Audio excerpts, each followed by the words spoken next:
everybody. Welcome back to the latest edition of Kicks Over Coffee. It's Andy Polk with FDRA. Thanks for joining us. We talk a lot about sustainability, but oftentimes we talk about foams or textiles, all important things. But this episode, I think, will help people think a little bit more critically about sustainability holistically with the shoe. And with that, I'm pleased to introduce everybody to Brian Plante from YKK. So right off the bat, when you hear YKK, you think of zippers, Brian. Maybe you can tell us what you do at YKK, especially around the sustainability aspect of the work that your company does.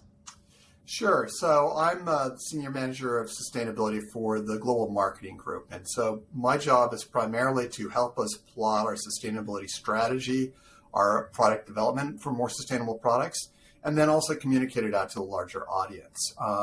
And within YKK, well, we're well known for our zippers, what we call side fasteners. We also make snaps, buttons, hook and loop fasteners, a whole host of fastening type of tools. And so we're really focused on sustainability. People don't realize this. YKK has been dealing with sustainability for almost 40 years now. This is something that's kind of baked into our culture as part of what we call our cycle of goodness, which is our corporate philosophy. And that means that by cycle of goodness, we mean that no one renders benefits without giving benefit to others, right? So this concept of a shared prosperity among everyone. And so we're really focused on sustainability. We started making products with recycled materials almost 30 years ago. Yet, it's not something that we talk about. It's not something part of our everyday vocabulary. Yeah, and let's talk a little bit about the material makeup too, because I think oftentimes we talk about textiles or foam, so you guys are dealing with metals or with other types of materials now increasingly, right? What are you guys looking at when you're thinking about sustainability and reducing weight or changing, or recycling? Because obviously with the metals, those can probably be very durable and last a long time. What around those kind of topics do you guys focus on and think about? Well, first off, in sustainability, the first thing that we look at is durability, right? Because that's the most important quality. A more durable product is going to last longer. It's going to be the most efficient use of resources overall. Then we look at how are we producing those items? How can we either reduce the carbon intensity of the production process or the chemicals that we use, or the type of processes that we use to affix finishes and things along those lines. So we really look at all aspects of it. You're right, fasteners are unique in the fact that they're incredibly complex. People look at a zipper and go, oh, that's just a simple little thing. But there we actually end up using textile materials. We use different types of injection plastics. We use metal components, maybe 2 or 3 different types. We then have to finish it either with a plating process or a finishing process. So there's a lot of components that goes into that. So you look at that and it's a very complex item, even though it's very, very small. And at the same time, it needs to function, and it needs to function durably and last for a long time. Because in a lot of products, if a fastener fails, the product is really no longer usable at that point. I think that's I told everybody this was going to be interesting because we always talk about shoes being complex and how many materials go into it. It's the same thing with zippers or accessories that go on that product as well, right? Maybe not 70 or whatever, but you're talking multiple components that go together to make it functional. And I think to your point of performance is so spot on because, from a shoe industry perspective, like the focus obviously is to reduce our carbon output and our footprint overall, but there's strategies and ways to do that. When you guys are working with your brand partners on all these things, are they aware of what you guys are working on? Are they aware of the opportunities to try different things with your teams to accomplish those things? Because I think, as we start to get, I feel like we're in a harder zone in sustainability, right? We've made some material substitution choices here or there, but now we're in the nitty gritty where it's getting a little bit more difficult, a little bit more granular. So what are the conversations you're having with brands right now around these topics?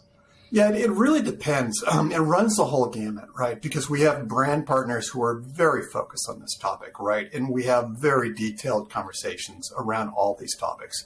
And we have other brand customers that all they want to talk about is what's the cheapest price you can get me, right? And that's the challenge that we have. With those more conscientious brand partners, we really dive into a lot of details. We really talk about, how can we increase durability? How can we make your repair functions operate? Or what can we do to help repair products that are coming back to your warranty centers? Really diving into those type of details. And then with other brand partners, they're really interested in what are you doing basically on low carbon production? What type of mitigation efforts are you making? What are you doing with your social compliance and things along those lines? And so we have a lot of really great dialogues with these brand partners. And it's easy to talk about because we're doing so much in those areas. Yeah, and to your point, I do feel like there's this whole movement towards resale now, right? So it's refurbishment, keep it longer, resole the shoe, change out the zip, wherever the problem is, how do we fix it instead of tossing it away? And so I think that is really fascinating that you guys are actually talking to brands about your individual component that goes on that shoe to make sure that it can be reused and it can have that life cycle, not just your product, but their product to add that value back to them.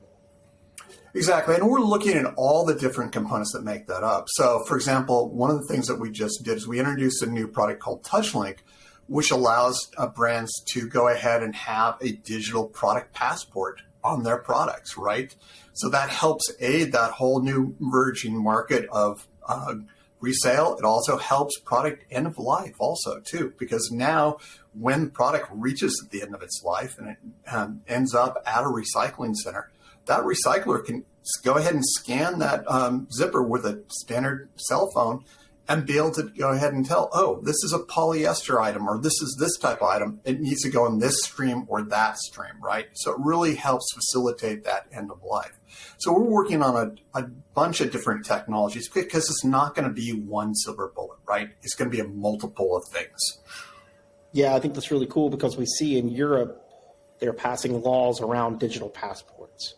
So I think it's great that you guys are way ahead and already building that to where when the consumer scans a product, they can get all the data they need to make decisions about the footprint of the product, where it's from, all these different things. But having that down to the material level, to your point, for end of life is so critical as we try to figure out, shoes are going to wear out at some point. We can keep recycling it, but at some point the shoe is done and we've got to do something else with it. And so it is one of those things that facilities, they do need that product level information to make decisions on whether to upcycle, downcycle, put it back into something if possible. So I think that's great. And I'm also, when we were talking before, just fascinated that you guys have been focused on recycling and focused on this stuff for 30 years, right? This is a core part of your business. And I tell people, I can tell who's going to be successful by their culture of sustainability, right? Not just a KPI or not just a goal or just saying something, but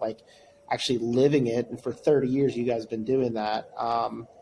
My guess is, and we have this hypothesis and we try to talk to people about it, but sustainability is innovation, right? It is making changes to optimize, to lower costs, to increase value.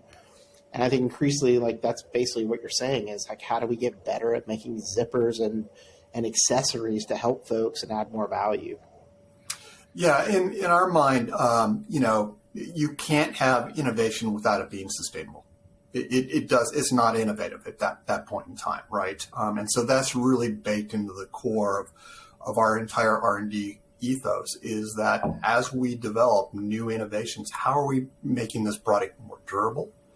How are we doing it with less energy, with less toxic chemicals, with all those other input materials, right?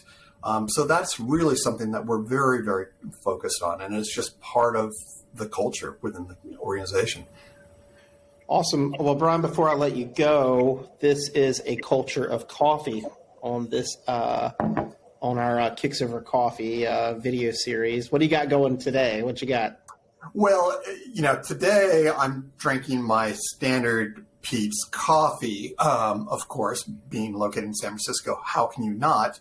But it's only because I ran out of my YKK Cafe Bonfino coffee. You may not know this, but YKK does have a coffee plantation in Brazil. What? Believe it or not. All right, so I've heard it all, right? I've heard people who are like, I don't drink coffee, and I don't know who those people are, and they're not coming back on the show, that's for sure.